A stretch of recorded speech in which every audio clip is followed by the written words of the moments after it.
হরে কৃষ্ণ, রাধাসখী রান্নাঘর আপনাদের সবাইকে স্বাগতম। তো আজকে আমরা ভগবানের জন্য তৈরি করছি গিমা বা ডিমির শাক দিয়ে, বেগুন দিয়ে, ডাল দিয়ে। তো যারা তিতার জন্য ডিমির শাক খেতে পারেন না তাদের জন্য এই রেসিপিটা একদম পারফেক্ট, কারণ এইভাবে রান্না করলে ডিমির শাক দেয়া একদমই তিতা লাগে না।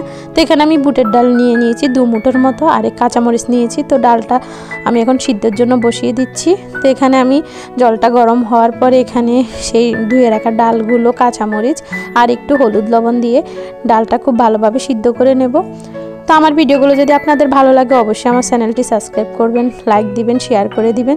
আর এখানে আমি ডিমের শাকগুলো ধুয়ে খুব সুন্দরভাবে কেটে নিয়েছি ছোট ছোট করে, আর এখানে বেগুনগুলোকে আমি ডুমো ডুমো করে কেটে নিয়েছি। তো এখানে আমার এই যে ডালগুলো সিদ্ধ হয়ে গেছে, এখন আমি ডালগুলোকে খুব ভালোভাবে ভেঙে নেব। আর এখানে আমি পাই প্যানে দিয়ে দেব সামান্য একটু সরিষার তেল, আর তেলটা খুব ভালোভাবে গরম হলে এখানে আমি শুকনো মরিচে ফোড়ন দেব। তো শুকনো মরিচটা খুব ভালোভাবে ভাজা হলে এতে আমি সেই ভেঙে রাখা ডালটা দিয়ে দেব। আর ডালটা যখন একটু হালকা ফুটে উঠবে তখন আমি এখানে সেই কেটে রাখা বেগুনগুলো দিয়ে দেব। তো বেগুনগুলো দেওয়ার কিছুক্ষণ পর আমি একটু লবণ দেব, যেহেতু বেগুন আর শাকের জন্য কিন্তু আমি এক্সট্রা কোনো লবণ দিইনি।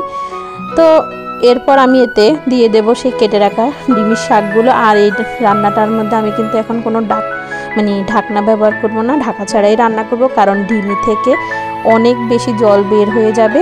তো হাই হিটে কিন্তু আমি এই রান্নাটা করছি। তো ডিমিটাও সিদ্ধ হয়ে যাবে আর এখানে বেগুনটাও সিদ্ধ হয়ে যাবে।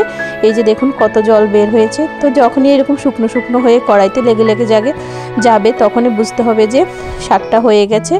তো এই যে রেডি হয়ে গেছে আমার ডাল দিয়ে, বেগুন দিয়ে ডিমের শাক। অনেক সুস্বাদু একটি আইটেম, আপনারা একদিন হলেও রান্না করবেন। তো এরপর আমি এটি ভগবানকে অন্যের সহিত অর্পণ করেছি আর সবাই মিলে আস্বাদন করেছি পরম সুস্বাদু কৃষ্ণপ্রসাদ। হরে কৃষ্ণ, ধন্যবাদ।